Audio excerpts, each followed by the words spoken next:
우리는 나이가 들면 당연히 느려진다고 생각합니다. 말이 조금 느려지고 반응이 조금 늦어지고 걷는 속도도 자연스럽게 줄어든다고 받아들입니다. 하지만 정말 그럴까요?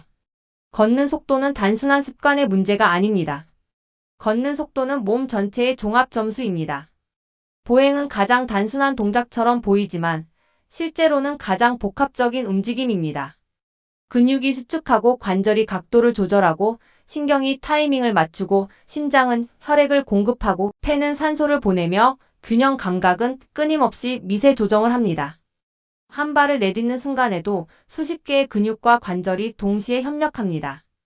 이 협력이 매끄럽게 이어질 때 우리는 빠르고 안정적으로 걸을 수 있습니다. 그런데 어느 날부터 보폭이 줄어들고 발을 내딛는 힘이 약해지고 걸음이 가벼워지지 않는 느낌이 듭니다. 계단이 부담스럽고 횡단보도 신호가 짧게 느껴집니다. 이 변화는 단순히 체력이 떨어졌다는 신호가 아닙니다. 근육, 관절, 뼈, 신경계가 동시에 보내는 초기 경고일 수 있습니다. 걷는 속도가 느려진다는 것은 지면을 밀어내는 힘이 줄어들었다는 의미입니다. 지면을 밀어내는 힘은 주로 엉덩이 근육과 허벅지 근육에서 나옵니다. 이 근육들은 단순히 다리를 움직이는 역할을 넘어서 몸 전체를 지지하고 앞으로 추진하는 역할을 합니다. 이 힘이 약해지면 보폭이 줄어듭니다.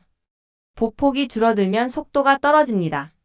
속도가 떨어지면 활동량이 줄어듭니다.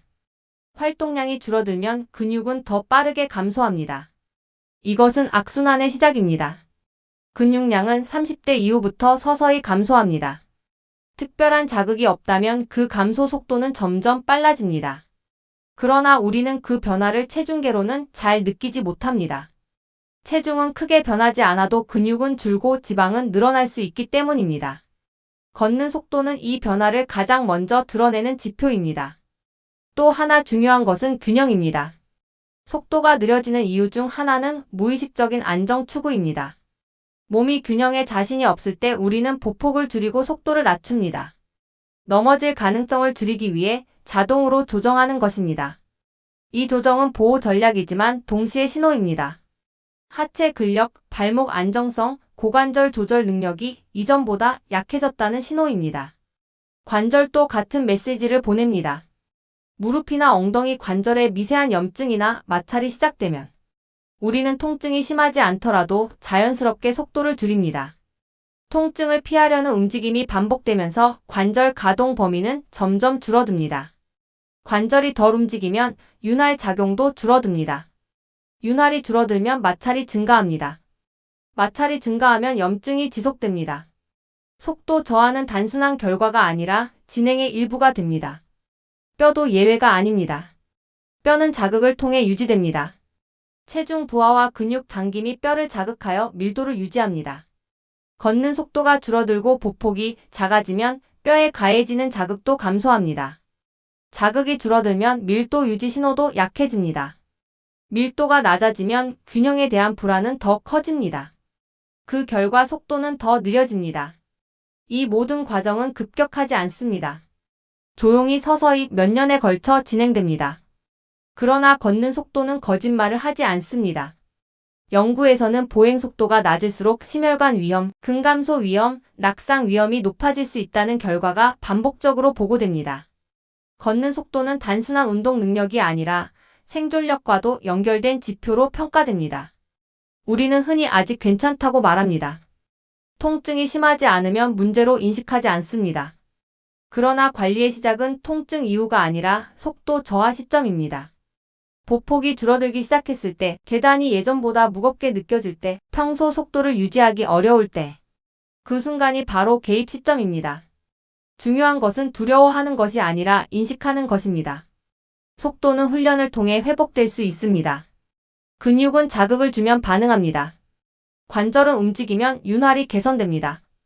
뼈는 하중을 받으면 유지 신호를 강화합니다. 문제는 늦게 시작하는 것입니다.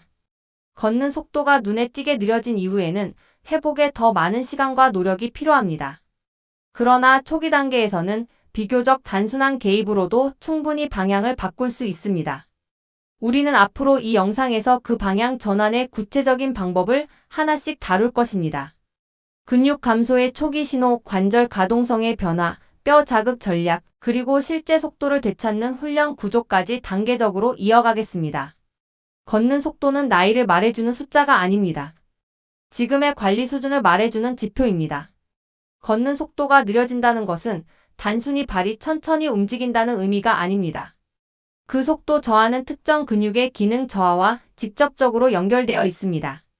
우리가 앞으로 나아갈 때 실제로 몸을 밀어내는 힘은 종아리가 아니라 엉덩이에서 시작됩니다. 특히 둔근, 그 중에서도 대둔근은 보행의 추진 엔진입니다. 이 근육이 지면을 강하게 밀어낼 때 보폭이 길어지고 속도가 유지됩니다.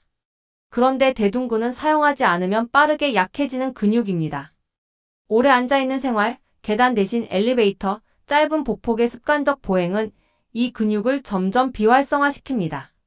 엉덩이 근육이 약해지면 몸은 대체 전략을 사용합니다. 허벅지 앞쪽 근육과 종아리가 과도하게 개입합니다. 처음에는 큰 문제가 없어 보입니다.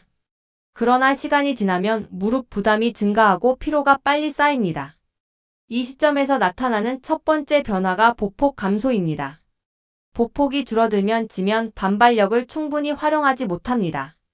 지면 반발력이 줄어들면 속도는 자연스럽게 낮아집니다. 여기에 허벅지 뒤쪽 근육, 즉 햄스트링의 긴장도도 중요한 역할을 합니다. 햄스트링이 과도하게 짧아지면 고관절 신전이 제한됩니다. 고관절이 충분히 펴지지 않으면 엉덩이 근육이 제 기능을 하지 못합니다. 결과적으로 추진력이 떨어지고 걸음은 점점 소극적으로 변합니다. 이 과정은 눈에 띄지 않게 진행됩니다. 근육량이 줄어들어도 체중은 유지될 수 있기 때문입니다.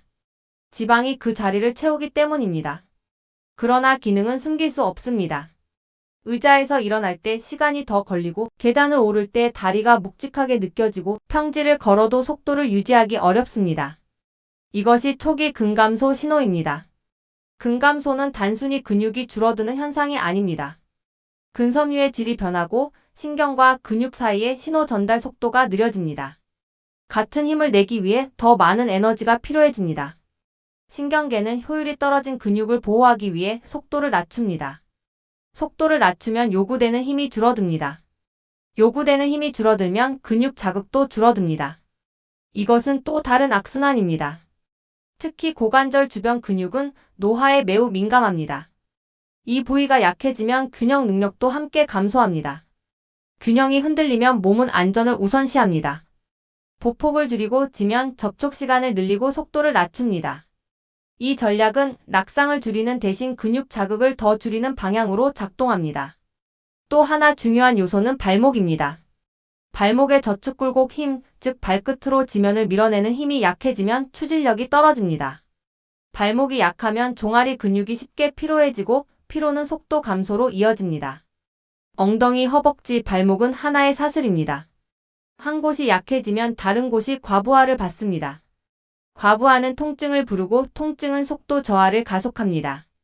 이 모든 변화는 겉으로는 조금 느려진 것뿐처럼 보일 수 있습니다.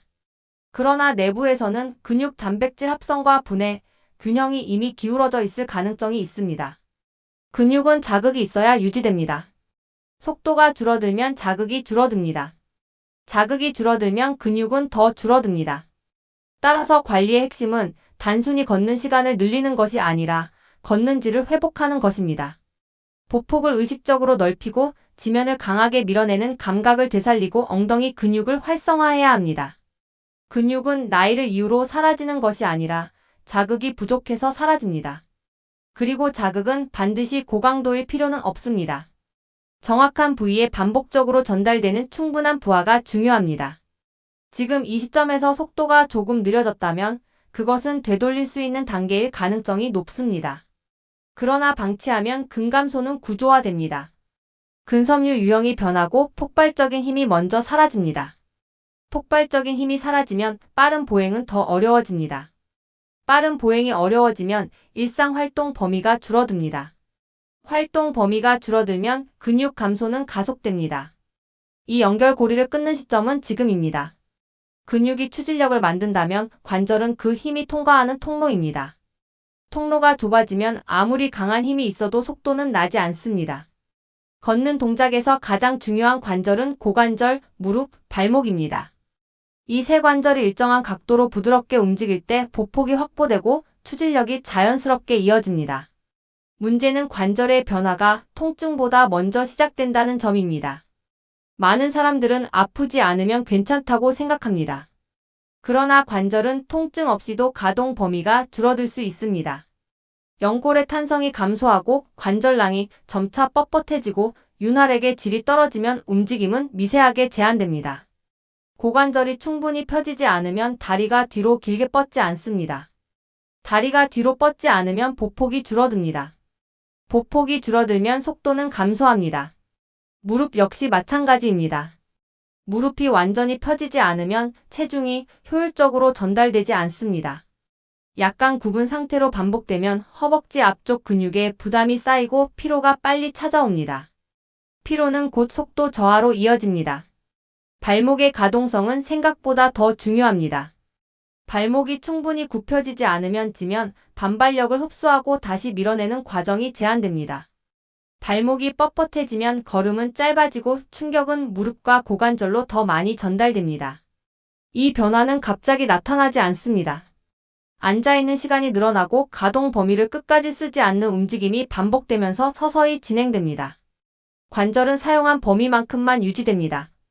끝까지 쓰지 않으면 끝은 사라집니다. 예를 들어 계단을 오르지 않고 평지만 걷는 생활이 반복되면 고관절과 무릎의 굴곡 범위는 점점 줄어듭니다. 깊게 앉는 동작을 하지 않으면 관절낭은 점차 단단해집니다. 관절의 뻣뻣함은 몸을 보호하기 위한 반응이기도 합니다. 안정성이 부족하면 몸은 움직임 범위를 줄여 안전을 확보하려 합니다. 그러나 범위가 줄어들수록 근육 자극은 감소하고 윤활 작용도 약해집니다. 관절 연골은 혈관이 거의 없습니다. 영양 공급은 움직임을 통해 이루어집니다. 압박과 이완이 반복될 때 관절액이 순환하며 영양이 전달됩니다. 움직임이 줄어들면 이 순환이 둔화됩니다. 순환이 둔화되면 연골은 더 쉽게 손상됩니다. 손상이 누적되면 미세 염증이 시작됩니다. 염증은 다시 움직임을 줄이게 만듭니다. 이것이 속도를 늦추는 또 하나의 경로입니다. 특히 고관절의 회전 기능이 줄어들면 보행 패턴이 달라집니다. 발이 바깥으로 벌어지거나 안쪽으로 모이는 보상이 나타납니다. 이 보상은 무릎 정렬을 흔들고 장기적으로 통증을 유발할 가능성을 높입니다. 처음에는 통증이 없습니다. 단지 속도가 조금 느려졌을 뿐입니다. 그러나 그 느려짐은 이미 관절 가동 범위가 예전과 다르다는 신호일 수 있습니다. 또 하나 주목해야 할 부분은 척추입니다. 척추가 굽어지면 보행 시 중심이 앞으로 이동합니다. 중심이 앞으로 쏠리면 보폭은 자연스럽게 줄어듭니다. 균형을 유지하기 위해 속도를 낮추는 전략이 자동으로 작동합니다. 척추 정렬과 고관절 가동성은 서로 연결되어 있습니다. 한쪽이 제한되면 다른 쪽이 보상합니다. 보상이 반복되면 전체 패턴이 바뀝니다. 속도 저하는 단순한 다리 문제가 아니라 관절 연쇄 구조 전체의 문제일 수 있습니다. 중요한 점은 통증이 없을 때가 가장 관리하기 좋은 시기라는 것입니다. 통증이 시작된 이후에는 염증 조절과 기능 회복을 동시에 진행해야 하므로 시간이 더 오래 걸립니다.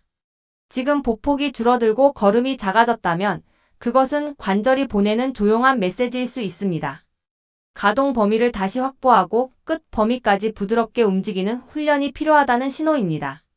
관절은 움직이면 살아납니다. 움직이지 않으면 굳어갑니다.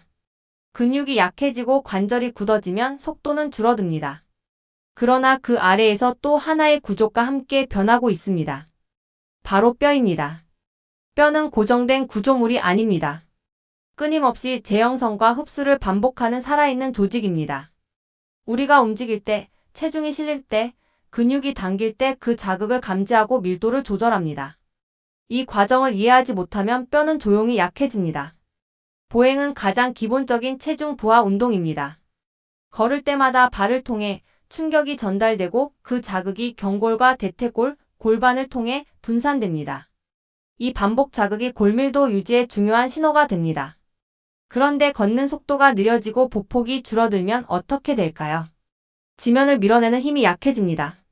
충격 강도가 감소합니다. 뼈에 전달되는 기계적 자극이 줄어듭니다. 자극이 줄어들면 뼈는 유지할 필요가 없다고 판단합니다. 골 형성 신호가 약해지고 흡수 과정이 상대적으로 우세해질 수 있습니다. 이 변화는 하루 이틀 만에 나타나지 않습니다. 그러나 몇 년에 걸쳐 누적됩니다. 특히 고관절과 대퇴골 경부는 낙상 시 골절 위험이 높은 부위입니다. 이 부위는 체중 부하와 근육 당김 자극에 크게 의존합니다. 걷는 속도가 줄어들고 활동량이 감소하면 이 부위의 자극 빈도와 강도도 함께 줄어듭니다. 뼈는 단순히 칼슘 섭취로만 유지되지 않습니다. 자극이 있어야 칼슘이 자리를 지킵니다. 여기서 중요한 연결고리가 등장합니다. 근육이 약해지면 뼈 자극이 줄어듭니다. 뼈가 약해지면 낙상에 대한 두려움이 커집니다. 두려움이 커지면 속도를 더 낮춥니다. 이것은 구조적 악순환입니다. 또 하나 간과하기 쉬운 부분은 미세 충격의 역할입니다. 빠르게 걷거나 보폭이 넓을 때 발생하는 순간적인 부하는 뼈 형성 자극을 강화합니다. 반대로 아주 천천히 걷는 보행은 자극 강도가 충분하지 않을 수 있습니다. 즉, 단순히 걷는다는 사실보다 어떻게 걷느냐가 중요합니다. 보폭이 넓고 리듬이 살아있고 지면을 확실히 밀어내는 걸음은 뼈에 의미 있는 자극을 전달합니다. 반면 조심스럽고 작은 보폭의 걸음은 안전할 수 있지만 뼈 유지 신호는 약해집니다. 이 시점에서 우리는 중요한 질문을 던져야 합니다. 속도가 느려진 이유가 단순한 체력 저하인지 아니면 뼈 근육관절 전체가 연결된 구조적 변화인지. 특히 폐경 이후 여성이나 60대 이후 남성의 경우 골밀도 감소는 가속될 수 있습니다. 이때 보행 속도 저하는 단순한 습관 변화가 아니라 구조 변화의 시작일 수 있습니다. 뼈는 통증을 거의 보내지 않습니다. 문제가 드러나는 순간은 이미 손상이 진행된 이후입니다. 따라서 보행 속도는 뼈 건강을 간접적으로 보여주는 초기 지표가 될 수 있습니다. 속도가 유지된다는 것은 근육 자극이 충분하고 관절 가동성이 확보되어 있으며 체중 부하 자극이 반복되고 있다는 의미입니다. 속도가 줄어든다는 것은 그 연결고리 중 어딘가가 약해졌다는 신호입니다. 다행히도 뼈는 반응합니다. 적절한 체중 부하 운동, 근력 자극, 리듬 있는 빠른 보행은 골 형성 신호를 강화할 수 있습니다. 그러나 핵심은 안전성과 점진성입니다. 이미 균형이 흔들리는 상태에서 무리하게 속도를 높이면 낙상 위험이 커집니다. 따라서 근육과 관절의 준비가 선행되어야 합니다. 결국 뼈 관리도 따로 존재하지 않습니다. 근육, 관절, 신경계와 하나의 시스템으로 작동합니다. 보행 속도는 그 시스템의 결과입니다. 이제 우리는 알고 있습니다. 걷는 속도는 단순한 습관이 아니라 근육, 관절, 뼈, 신경계가 함께 만든 결과라는 것을. 그렇다면 이제 남은 질문은 하나입니다. 어떻게 속도를 되찾을 것인가? 속도를 되찾는다는 것은 단순히 빨리 걷겠다고 결심하는 것이 아닙니다. 무작정 속도를 올리면 보상 움직임이 커지고 통증과 피로가 먼저 나타날 수 있습니다. 우리는 구조를 다시 세워야 합니다. 첫 번째 단계는 엉덩이 근육의 재활성화입니다. 보행의 추진력은 대둔근에서 시작됩니다. 그러나 이 근육은 오래 앉아있는 생활에서 가장 먼저 비활성화됩니다. 재활성화의 시작은 강도가 아니라 감각입니다. 서서 한 발을 뒤로 천천히 뻗으며 엉덩이 근육이 수축하는 느낌을 명확히 인지하는 것부터 시작합니다. 허리가 꺾이지 않도록 복부에 힘을 주고 엉덩이로 다리를 뒤로 밀어내는 감각을 반복합니다. 이 단순한 동작이 신경과 근육의 연결을 다시 열어줍니다. 두 번째 단계는 고관절 가동 범위 회복입니다. 고관절이 충분히 펴지지 않으면 아무리 힘이 있어도 보폭은 늘어나지 않습니다. 천천히 런지 자세를 취하며 고관절 앞쪽이 부드럽게 늘어나는 느낌을 확보합니다. 통증이 아닌 긴장 해소의 범위 안에서 반복합니다. 관절은 끝 범위를 안전하게 자주 경험해야 다시 열립니다. 세 번째는 발목 가동성과 종아리 근력입니다. 발목이 굳어 있으면 지면 반발력을 제대로 사용할 수 없습니다. 벽을 향해 서서 한 발을 뒤로 두고 뒤쪽 발의 발뒤꿈치를 바닥에 붙인 채 천천히 체중을 이동합니다. 종아리가 늘어나고 발목이 굽혀지는 감각을 반복합니다. 그 다음에는 발끝으로 천천히 올라갔다가 내려오는 동작을 반복합니다. 이 동작은 단순하지만 보행의 마지막 추진력을 강화합니다. 네 번째는 리듬 회복입니다. 속도는 힘만으로 만들어지지 않습니다. 리듬이 있어야 유지됩니다. 처음부터 빠르게 걷지 마십시오. 평소보다 보폭을 약간만 넓히고 팔을 조금 더 크게 흔들어 보십시오. 팔의 리듬이 다리의 리듬을 끌어올립니다. 지면을 딛는 것이 아니라 밀어낸다는 의식을 가지십시오. 한 발을 내디딜 때 뒤쪽 다리로 바닥을 확실히 밀어내는 감각을 유지하십시오. 5번째는 점진적 속도 자극입니다. 준비가 되었을 때 30초에서 1분 정도 평소보다 빠르게 걷는 구간을 추가합니다. 그 후 다시 편안한 속도로 돌아옵니다. 이 간헐적 속도 자극은 근육과 뼈에 더 강한 신호를 보냅니다. 그러나 중요한 것은 통증이 아니라 피로 수준을 기준으로 조절하는 것입니다. 통증이 나타난다면 구조가 아직 준비되지 않았다는 신호입니다. 6번째는 균형 훈련입니다. 한 발로 10초 서 있는 동작을 반복하십시오. 처음에는 벽을 잡고 시작해도 됩니다. 균형 능력은 보행 속도와 직접적으로 연결됩니다. 안정성이 확보되면 몸은 자연스럽게 속도를 허용합니다. 마지막으로 가장 중요한 원칙은 일관성입니다. 하루 강하게 하는 것보다 매일 조금씩 반복하는 것이 더 강력합니다. 근육은 자극을 기억하고 관절은 범위를 기억하며 뼈는 반복 자극에 반응합니다. 속도를 되찾는 과정은 단기간의 프로젝트가 아닙니다. 생활 패턴의 재설계입니다. 계단을 피하지 않고 의자에서 일어날 때 엉덩이를 의식하고 짧은 거리라도 리듬 있게 걷는 선택이 쌓이면 변화는 시작됩니다. 어느 순간 횡단보도가 짧게 느껴지지 않고 계단이 덜 무겁고 보폭이 다시 살아납니다. 그때 우리는 깨닫게 됩니다. 속도는 잃어버린 것이 아니라 방치되었던 것이라는 사실을. 걷는 속도는 나이를 증명하는 지표가 아닙니다. 관리 수준을 보여주는 결과입니다. 긴 시간 함께 해주셔서 감사드립니다. 영상이 유익하셨다면 좋아요와 구독을 부탁드립니다.